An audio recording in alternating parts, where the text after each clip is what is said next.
If I were to go back 10 years ago to see 20-something-year-old Jemima, my oh my, there's a lot I would tell her. And I'm about to dish them out today. However, before I do all of that, I would give her such a huge hug. All my days, girl. You tried. You did your best. You did the best with the knowledge that you had. You know what? I'm super proud of you. Okay?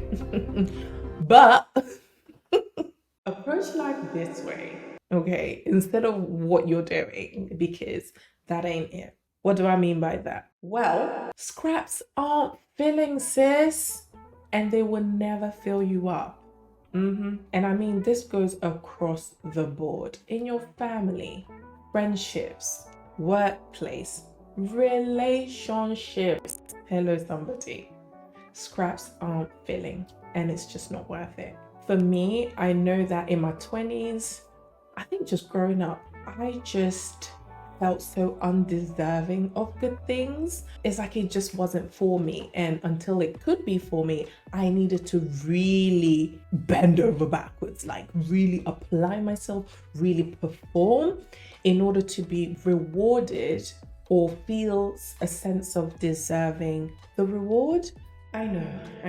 And most of the time, this left me feeling so depleted and just not understanding why things weren't reciprocated. You know, if you were or are, hello, no judgments here, anything like me or like how I was, there is hope, okay? I just need you to get to the core of those limiting beliefs so that you can actually channel freedom, okay? You can break free from these limiting beliefs, okay? So that you don't grow into your adulthood with this thinking pattern, because what that means is you will continue to attract scraps. You actually invite it into your bosom. Scraps, come to me. You know, get to the core of those limiting beliefs that you have so that you can live an abundant life. For me, I was a fixer, I was a doer. So I tied a lot of my worth to those things, like what I was doing, what I was achieving. And when I wasn't doing those things, in a way, I felt useless, inadequate, undeserving. And even like resting, being still, I just felt guilty, like I was wasting time and not just being this busybody. But the truth of the matter is, Charlie, it does not get you anything. No. Breaking your no. But yeah, maybe I'm the only one. Another thing, girl, when it's one-sided, it is lopsided. Has anyone seen a lopsided building? Hello, somebody. It doesn't look good unless it's for art purposes. In a one-sided relationship, what you will have is a dislocated hip. Because you're carrying all the load, sis. No, don't do that. I know, like, I thought bending over backwards, because I had the capacity, going above and beyond and accommodating and tolerating, meant that this will help them see the best in me and then want to pour back into the relationship. But that's not what happens. That's not what happens. The truth of the matter is, there's a very thin line between enabling someone and empowering someone. And what I was doing in that moment was enabling them. Imagine you're giving them all the goodies, giving them all the reward. What makes you think they're going to say, actually, you don't do that, let me pour back into you?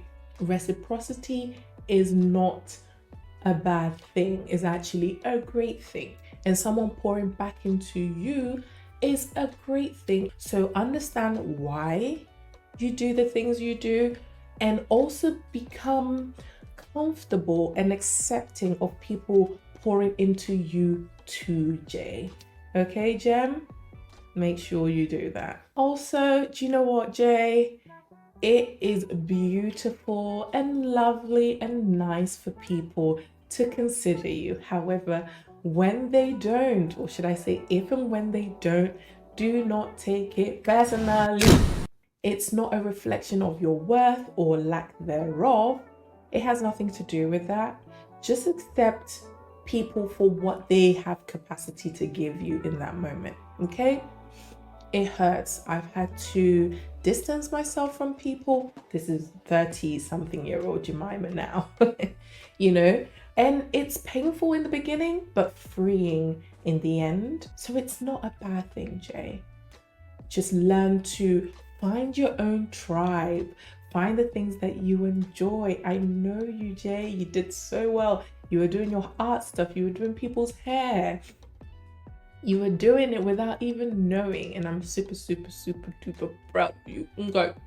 You know, just keep that momentum going. If you're not invited, if you're not considered, even if they don't look your way, keep on going. Okay. Oh, Jay. When someone... Oh, my battery! Already? Okay. Where is it though? Oh, I can... Oh, J. When someone treats you poorly, this is not an invitation to go the extra mile. Please, sis, don't do that. Decline the invitation. Remember that humans are self-preserving, and sometimes people just do not have the capacity to treat you well, okay? And this ties in with how they were brought up, their own lack of motivation to do said thing to you, and etc. You know, that's not for you to calculate and come to a conclusion for them. And do not take this invitation to go above and beyond, okay? If they don't have capacity to treat you well, that's okay. Extend grace to them, gather yourself and your momentum, and move on to the next, okay? Don't take it personal. And oh boy, let go of the fear of being misunderstood. I know. The image. You don't want anyone to think badly of you because you put so much effort into people pleasing. No, sis, no, Gem, no. The truth of the matter is, at the core of someone understanding or misunderstanding you has nothing to do with you. It has everything to do with them. You know, sometimes people choose to misunderstand you because that's just a comfortable place to be. Because now, if they choose to understand you, it requires them to change their behavior towards you. You know, sometimes they may be benefiting from treating you poorly. So if now all of a sudden they say, hey, I understand you, so I'm gonna change my behavior, that's on them. You know, now they have to take accountability and responsibility for their actions thereafter. Again, it goes back to the capacity. Maybe they don't have the capacity or the willingness to do any of that, and that's okay. It's okay to be misunderstood, or it's okay to be painted as the villain in someone else's book or someone else's story. Sometimes that's what they need to do to help them sleep at night. That's okay. Just make sure that at the core of your being and at the core of everything that you do, there's authenticity, there's honesty, and you're being integral, or you're holding your integrity. You know, the things you do when no one's watching, you're holding firm to all of those principles and values, then you're good to go, sis. No one can come for you, okay? God is on your side. But yeah, if you did enjoy this, I'm sure you're going to enjoy some of my other ones. So check it out. It's on the screen. But yeah, let me know some of the things you tell your younger self. I would love to know. But until next time, take care and God bless.